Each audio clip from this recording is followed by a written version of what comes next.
afternoon.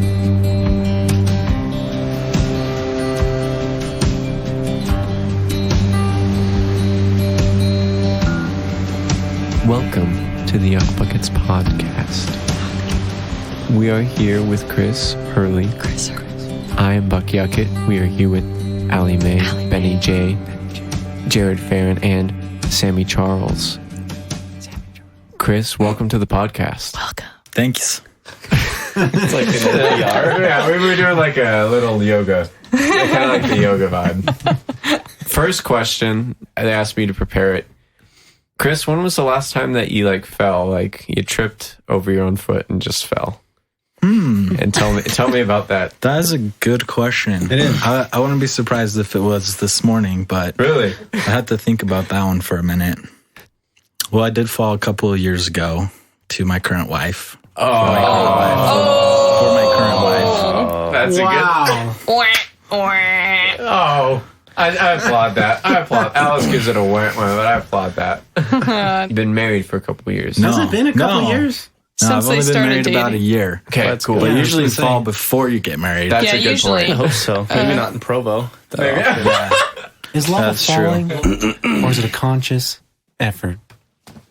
All right, I have a music question. All right, moving past the dumb questions. All right. So Ben said that one of your influences is Chris Carrabba, Yeah. right? Yeah. Of like Dashboard and Twin Forks and stuff. Yeah, absolutely. Heck yeah, he's so good. I've seen him live and stuff. Cool. Absolutely. So what about his music, do you feel like influences you? Is his writing or his guitar playing?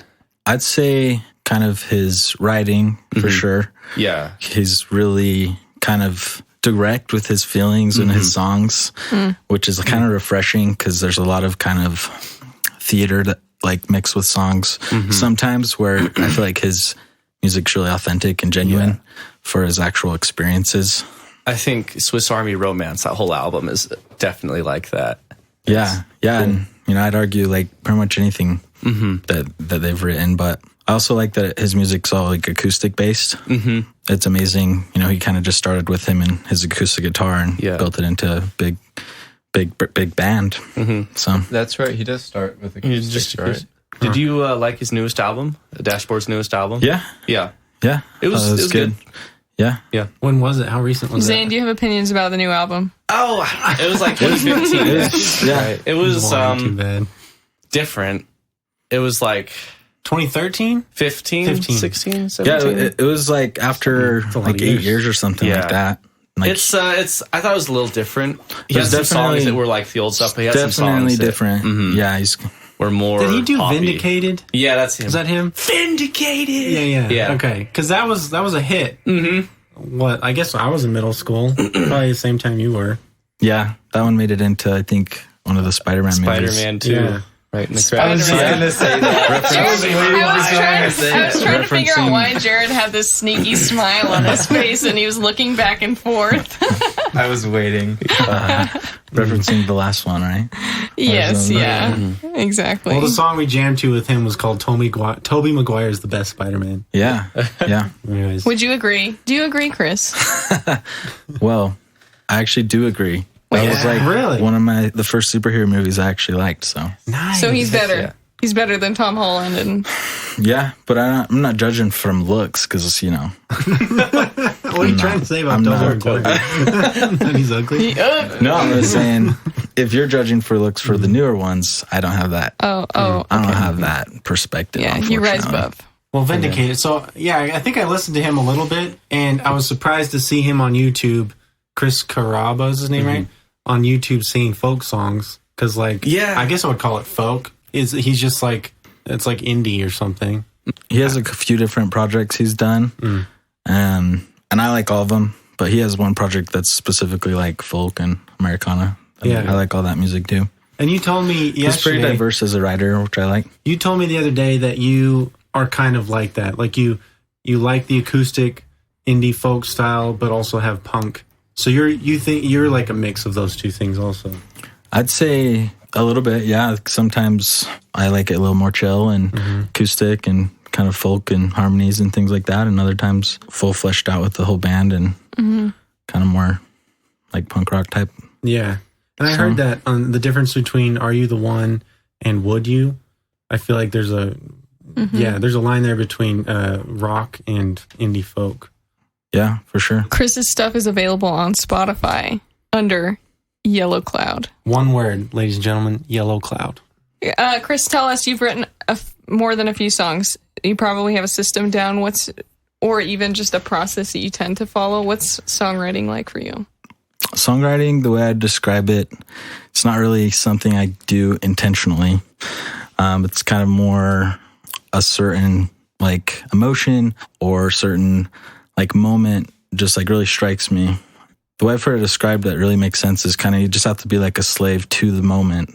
And like when it happens, you know, I just have to drop everything no matter what I'm doing, flesh out the song as well as I can. For me, it's I wish I could just sit down and write a perfect song out of thin air, but it never happens like that for me. No. But I've written, you know, a couple hundred songs that way. Dang. Really? Yeah. So when you decide that you've got to write a song, you drop what you're doing. Do you usually start with, do you have like I'm starting with lyrics, I'm going to write all the lyrics, or I'm going to write all of the guitar? What is it like for you? So the best songs that I've written, in my opinion, start always with the melody of the song. Like the melody of the vocals? The actual melody of the song. Mm-hmm. And then I'll flesh lyrics to that, and then I'll kind of flesh the chords and everything else around that. The notes before the lyrics. Nice. That's kind of cool. Yeah. And other times, you know, I just write like my feelings on like lyrics and I can put music to it that way. But as far as like the highest quality songs that I feel like I've written, they've started with the melody. Why do you think that is? Why do those become best? I think the melody is what everyone remembers. I think everybody gets that in their head rather than like the drums or something else. It's all important, I think. But as far as the way I like to listen to music is really good melody. And I think a lot of artists kind of are forced by music, and it kind of like hurts the melody a little bit sometimes. Like just they get a certain chord progression and they ended up all kind of sounding very similar to other songs. Where if you actually can start with the melody, then I think it's a little more unique, a little better. Wow, yeah. That is true. I think with punk rock, like or kind of the dashboard conventional kind of sound, it is like that. You kind of have like it's distinct by the melody because you can get a lot of overlap with the type of music that gets played, but the melody really sets it apart. Yeah, and I don't, like I say, know how to judge my own music. I just kind of do what I do. But that's for me like the most exciting way for me to write music. Yeah. And I think later we're gonna play a song. And when I wrote that song, I actually had 0 instruments with me when I wrote it. Are you serious? I just wrote the whole song all the way through, just in, like with the lyrics and the melody all in my head in my bedroom. And then later I found the key, I found the instruments that and is added so it. wild. That's insane. You've played a lot of venues around Provo, and maybe wider than that. I'm not sure, but we wanted to ask you specifically about your experience with venues in this area, and like what's your favorite place that you've played at, or what was it about the place that was great about it? Yeah, I've played a few of the venues in Salt Lake and also in Provo. I think Kilby Court in Salt Lake is probably my favorite. Say it again. It's called Kilby Court. I've heard a few people say good things about it. It's really kind of just this small little place, but that's why I like it, because everyone's kind of on top of each other and everyone can kind of like immerse themselves in what's going on. Nice. Provo, there's a couple of venues. I used to play at a place called Muse Music. They actually went out of business, but I used to play there quite a bit. Yeah, I remember them. And Velour is like a really special place, like to play and to attend concerts at. What's it like playing at Velour? It just seems to be like the hub of Provo music. Yeah, Velour's interesting. It's a really special room because it is smaller and like the sound resonates really well in that room for whatever reason. As far as like the culture of Provo, I feel like there's kind of two sides. There's like the exclusivity, like we'll only play these bands at our venue. And then there's others that are like, you know, more collaborative, like, you know, let's see what you got kind of thing. Did Ben tell you to say that? No. Ben's always saying that. He's so excited that you just said that. You have no idea. Where do you think the Velour falls in there, or Kilby Court? Are they pretty exclusive, or are they pretty collaborative? I think Velour's a little more on the exclusive side. Yeah. I think that they still give a chance to everyone, though. They have their open mics, Right. and, if you can get into their lineup, you'll probably be in there for a while. That's true. And Kilby Court, I feel like, is a little more open, a little more collaborative. I bet the Velour's like that because of what people put onto it. Because like those big bands have come out of Provo and they say like these bands played here. People have made it this thing to aspire to. Right. And so they probably get that. Yeah, I mean, sort they've of built thing. a huge brand and reputation for Provo for a reason. So I'm not saying they're doing anything wrong, really. Yeah. Right. Just kind of, that's my observation. No, it's mine too. There's a lot of people that go to Velour shows too. I think that's because they have a reputation for getting bands that don't suck. Like you can see a Velour show and pretty confidently say, "Yeah, I bet that's going to be pretty good." Yeah. You know, That's but there's other places that are often like at the Wall. I like the Wall a lot.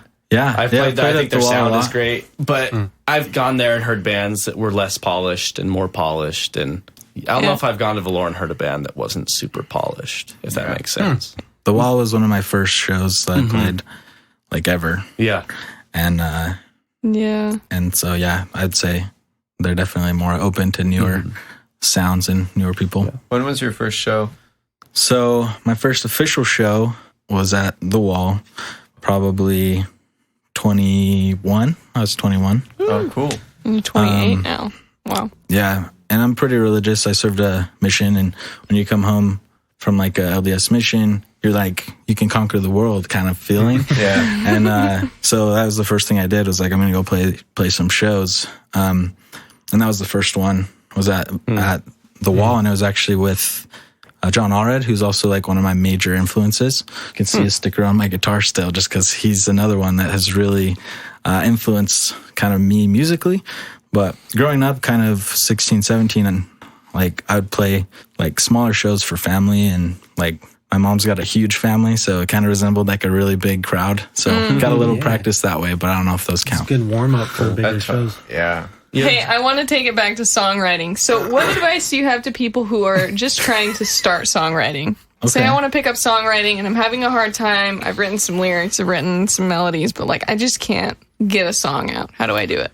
What's your I'd advice? say honestly to study music theory, to like at least the basics of music theory, learning like major chords, minor chords, different chord structures. And it depends on your instrument too and what you're writing on. I actually started on the piano Really? and kind of transferred to guitar later. I still do both, but guitar's just a little more mobile, so I tend to play it more. But to answer your question, yeah, I'd say actually I had a teacher that he taught me music theory. He's an amazing guitar teacher, and that helped me click kind of all the songwriting stuff, both piano and guitar and kind of everything. So if you can get some theory under your belt, I'd say that will definitely help your writing. And also learning other people's songs. I think the more songs you play by other people, you can kind of learn more different chords and different structures that way. And you can kind of incorporate some of those into your own songs. I looked up online before like common chord progressions just to kind of learn, like memorize some good chord progressions. Have you ever used one of those charts you can get to just write a song? Like grab a general common chord progression, add your style to it, and then write a song? So personally, I have not. But I have. No, I don't say it like that. That's not a bad way. I was just answering honestly. I have not.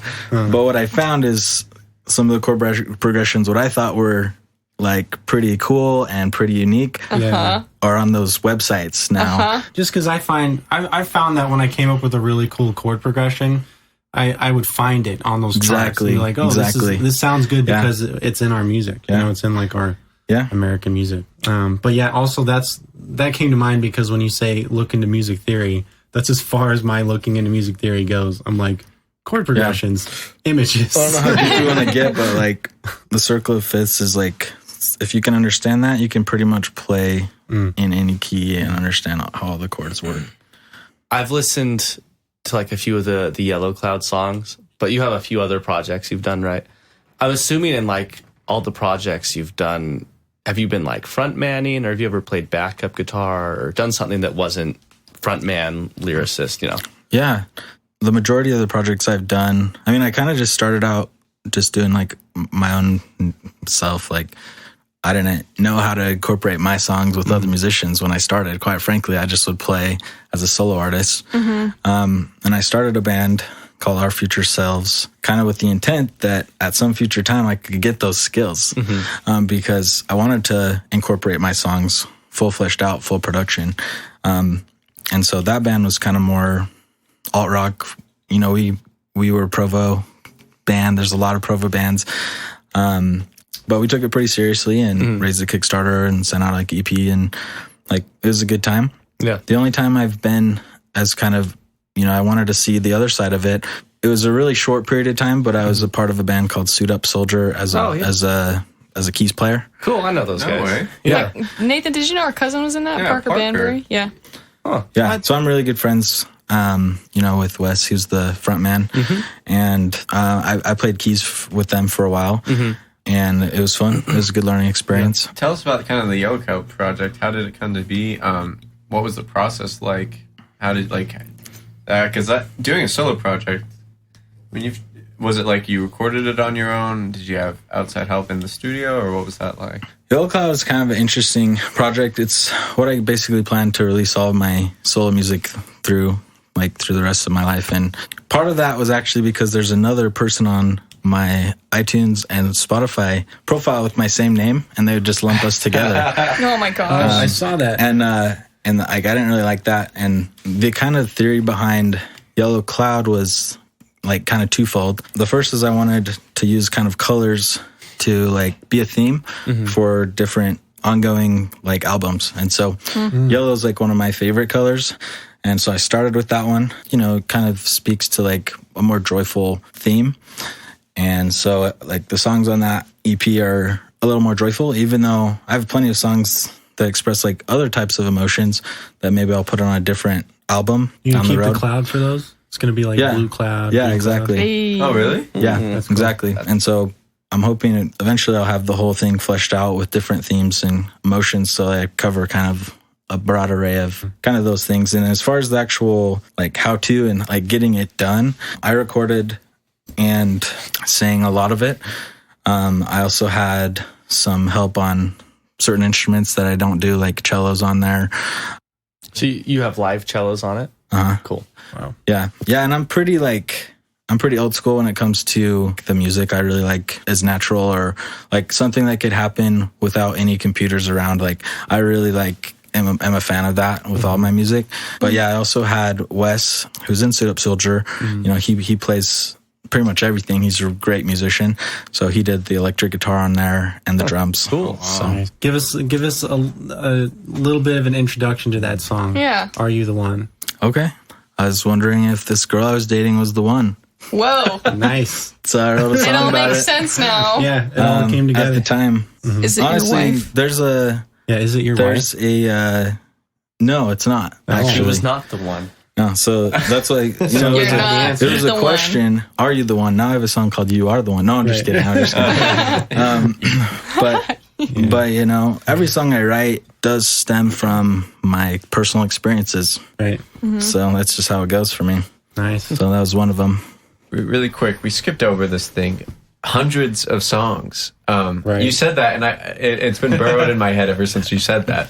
Hundreds of songs, like that's Couple hundred, probably. Couple, yeah. Right around there. Wow, that's crazy. And that's like fully put together songs. Really? I have probably thousands of fragments of songs out there. That's on like voice memos. You just keep a song journal that you jot ideas down throughout the day?